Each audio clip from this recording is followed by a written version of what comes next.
நீங்கள் சம்பாதிப்பது உங்கள் சொத்தல்ல, அனுபவித்தது மட்டும்தான் உங்களுடைய உண்மையான சொத்து என்கிற ஒரு தெளிவு நமக்கு மனசுல இருக்கு.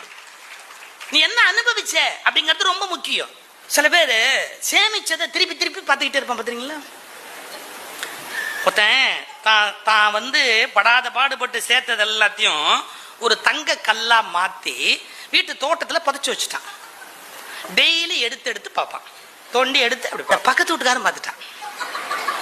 ஒரு நாள் இப்படி எட்டி பார்த்தான் தோட்டத்துல, நீ குழி தோண்டி எடுத்து பார்க்கறத பார்த்துட்டான். ஆஹா, ராத்திரியோட ராத்திரி அவன் குதிச்சு இதை கிளப்பிட்டு ஒரு செங்கல் அங்க உள்ள வச்சுட்டான்.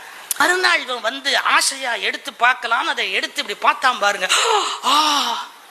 செங்கல் கத்தனை உடனே பக்கத்து வீட்டுக்கார சோத்துல எட்டி பார்த்தான். அண்ணே என்ன எப்பா தங்க இருந்தது காணும்பா, செங்கல்லா இருக்குன்னா ஒரு பதில் சொன்னான் பாருங்க பக்கத்து வீட்டுக்கார. தினம் எடுத்து எடுத்து பார்க்கறதுக்கு அது என்னவா இருந்தா என்ன?